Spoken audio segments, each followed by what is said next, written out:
ನಮಸ್ತೆ friends, we are cooking ಚಾನಲ್ಗೆ ನಿಮಗೆಲ್ರಿಗೂ ಸ್ವಾಗತ. ಏನೇ ಆಗಲಿ, ನಮ್ಮ ಹಳೆ ಕಾಲದ ಸಾಂಬಾರು ಮುಂದೆ ಇವಾಗಿನ ಕಾಲದ ಸಾಂಬಾರು ಅನ್ನೋದು ಏನು ಅಷ್ಟೇನು ರುಚಿ ಇರಲ್ಲ. ಹಳೆ ಕಾಲದಲ್ಲಿ ನಡಿ ಮೊಳಕೆ ಕಟ್ಟಿ ಸಾಂಬಾರು ಮಾಡಿ ತಿಂತಾ ಇದ್ರೆ ಆಹಾ, ಅದ್ರ ರುಚಿ ಆಗಿರ್ತಾ ಇತ್ತು. ಬನ್ನಿ, ಅದೇ ರುಚಿನಲ್ಲಿ ಇವತ್ತು ಮೊಳಕೆ ಕೊಟ್ಟಿದ್ದ ಸಾರನ್ನ ಮಾಡೋಣ.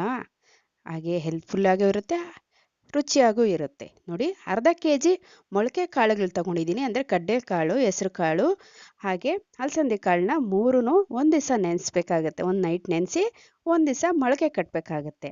ಕಟ್ಟಿ ಈ ಥರ ಮನೆಯಲ್ಲೇ ಮೊಳಕೆ ಕಟ್ಟಿ ಸಾಂಬಾರು ಮಾಡೋದ್ರಿಂದ ತುಂಬ ರುಚಿಯಾಗಿರುತ್ತೆ. ಹಳೆ ಕಾಲದ ರುಚಿನೇ ಬರುತ್ತೆ ಕಣ್ರಿ. ದಯವಿಟ್ಟು ವಿ ಆರ್ ಕುಕಿಂಗ್ ಚಾನಲ್ನ ಎಲ್ಲರೂ ಸಬ್ಸ್ಕ್ರೈಬ್ ಮಾಡ್ಕೊಳ್ಳಿ, ಒಂದು ಲೈಕ್ ಕೊಡಿ, ಇಷ್ಟ ಆದರೆ ಫ್ಯಾಮಿಲಿ ಫ್ರೆಂಡ್ಸ್ಗೆ ಶೇರ್ ಮಾಡಿ. ತೊಳೆದಿರೋ ಅಂಥ ಮೊಳಕೆ ಕಾಳುಗಳನ್ನ ಒಂದು ಕುಕ್ಕರ್ ಸೇರಿಸ್ಕೋಬೇಕಾಗತ್ತೆ. ಹಾಗೆ ಅರ್ಧ ಲೀಟ್ರ್ ನೀರು ಸೇರಿಸಿದ್ದೀನಿ ಕಣ್ರಿ. ಹಾಗೆ 3 ಆಲೂಗಡ್ಡೆನ ತೊಳೆದು ಈ ಥರ ಸಣ್ಣ ಸಣ್ಣದಾಗಿ ಕಟ್ ಮಾಡಿ ಕುಕ್ಕರ್ ಸೇರಿಸ್ಕೊಂಡು 2 ವಿಜಿಲ್ ಬರ್ಸ್ಕೋಬೇಕಾಗತ್ತೆ. ಅದಕ್ಕಿಂತ ಮುಂಚೆ ನೋಡಿ, ಒಂದು ಬಾಣಲಿ ತೊಗೊಂಡು 2 ಈರುಳ್ಳಿನ ಸಣ್ಣದಾಗಿ ಕಟ್ ಮಾಡಿ ಹಾಕ್ಕೊಂಡಿದ್ದೀನಿ. ಹಾಗೆ 1 ಟೊಮೊಟೊ ಹಣ್ಣನ್ನ ಕಟ್ ಮಾಡಿ ಹಾಕ್ಕೊಂಡಿದ್ದೀನಿ, ದೊಡ್ಡ ಸೈಜಿಂದು. 12 ಒಣಗಿದ ಮೆಣಸಿನ್ಕಾಯಿನ ಸೇರಿಸ್ಕೊಂಡಿದ್ದೀನಿ ಖಾರಕ್ಕೆ ತಕ್ಕಂಗೆ.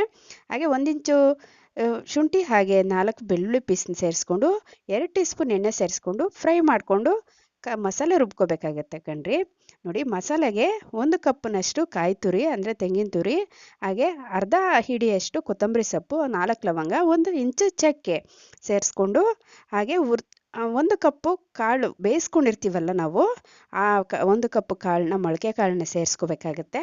ಹಾಗೆ ಹುರಿದಿಟ್ಕೊಂಡಿರೋ ಅಂಥ ಈರುಳ್ಳಿ, ಟೊಮೊಟೊ, ಮೆಣಸಿನ್ಕಾಯಿ ಹುರಿದಿಟ್ಕೊಂಡಿರ್ತೀರಲ್ಲ, ಅದು ಸೇರಿಸ್ಕೊಂಡು ನುಣ್ಣಗೆ ರುಬ್ಕೋಬೇಕಾಗುತ್ತೆ ಕಣ್ರಿ ಇಲ್ಲಿ ನಾವು. ಹಾಗೆ 3 ಟೀ ಸ್ಪೂನಷ್ಟು ಧನಿಯಾ ಪುಡಿ ಸೇರಿಸ್ಕೊಂಡು ಅಗತ್ಯವಿರೋಷ್ಟು ನೀರು ಸೇರಿಸ್ಕೊಂಡು ನುಣ್ಣಗೆ ರುಬ್ಕೊಳ್ಳಿ. ಈ ಟೆಕ್ಸ್ಚರ್ ಇದ್ದರೆ ಸಾಕಾಗುತ್ತೆ ನಮ್ಮ ಮಸಾಲೆ ಮೊಳಕೆ ಕಾಳಿನ ಸಾರಿಗೆ. ಹಾಗೆ ಒಂದು ಪಾತ್ರೆ ಇಟ್ಕೊಂಡು 3 ಟೀ ಸ್ಪೂನ್ ಎಣ್ಣೆ ಸೇರಿಸ್ಕೊಂಡು 2 ಟೀ ಸ್ಪೂನ್ ಸಾಸಿವೆ ಸೇರಿಸ್ಕೊಂಡು ಸಾಸಿವೆ ಸಿಡಿದ ನಂತರ 1 ಕಡ್ಡಿ ಕರಿಬೇವಿನ ಸೊಪ್ಪು ಸೇರಿಸ್ಕೊಳ್ಬೇಕಾಗುತ್ತೆ ಕಣ್ರಿ. ಹಾಗೆ 1 ಕಡ್ಡಿ ಕರಿಬೇವಿನ ಸೊಪ್ಪು ಸೇರಿಸಿದ ನಂತರ 4 ಬದನೆಕಾಯಿನ ಈ ರೀತಿಯಾಗಿ ಕಟ್ ಮಾಡಿಕೊಂಡು ಸೇರಿಸ್ಕೊತಾ ಇದ್ದೀನಿ. ಮೊದಲೇ ಬದನೆಕಾಯಿ ಕುಕ್ಕರ್ಗೆ ಸೇರಿಸೋದ್ರಿಂದ ಅಷ್ಟು ಚೆನ್ನಾಗಿರಲ್ಲ ಕಣ್ರಿ, ನುಣ್ಣಗಾಗೋಗುತ್ತೆ. ಈ ರೀತಿ ಒಗ್ಗರಣೆಗೆ ಸೇರಿಸಿ ಮಾಡೋದ್ರಿಂದ ಮಧ್ಯದಲ್ಲಿ ಕಾಳು ಸಾಂಬಾರು ಜೊತೆ ಸಿಗ್ತಾ ಇದ್ರೆ ತುಂಬ ಟೇಸ್ಟಿಯಾಗಿರುತ್ತೆ ಕಣ್ರಿ. ಆಲೂಗಡ್ಡೆ ಬದನೆಕಾಯಿ ಯಾವುದೇ ಕಾಳು ಸಾಂಬಾರಿಗೆ ತುಂಬ ಚೆನ್ನಾಗಿರುತ್ತೆ ಕಣ್ರಿ ಕಾಂಬಿನೇಷನು.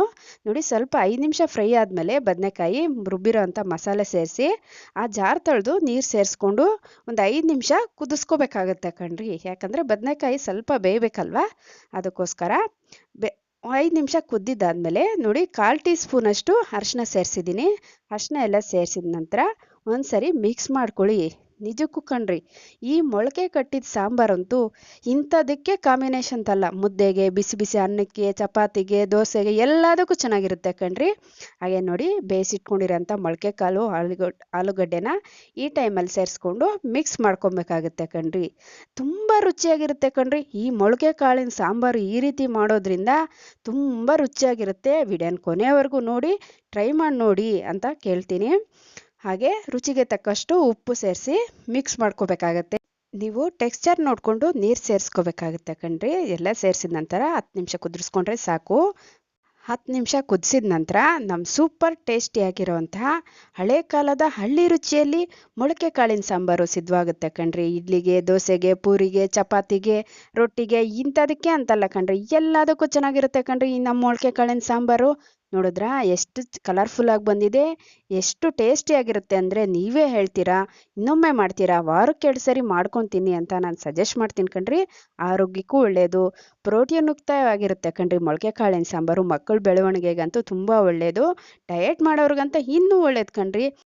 ನಮ್ಮ ವಿ ಆರ್ ಕುಕಿಂಗ್ ಚಾನಲಲ್ಲಿ ಹಲವಾರು ರೈಸ್ ರೆಸಿಪಿ, ಸಾಂಬಾರ್ ರೆಸಿಪಿ, ಕೈಗೊಜ್ಜಿನ ರೆಸಿಪಿ, ಹಾಗೆ ಹಬ್ಬಕ್ಕೆ ಬೇಕಾಗಿರೋಂಥ ಹೋಳಿಗೆ ರೆಸಿಪಿನೂ ಇದೆ. ಎಲ್ಲರೂ ಒಂದ್ಸರಿ ನೋಡಿ, ಟ್ರೈ ಮಾಡಿ ನೋಡಿ. ಯಾವ ರೀತಿ ಬಂದು ಕಮೆಂಟ್ ಮಾಡ್ತೀರಾ ಅಲ್ಲ. ಇನ್ನಷ್ಟು ಈಸಿ ರೆಸಿಪಿ ನಿಮ್ಮೊಂದಿಗೆ ಇರ್ತೀನಿ. ಎಲ್ಲರಿಗೂ ಧನ್ಯವಾದಗಳು. Thank you for watching.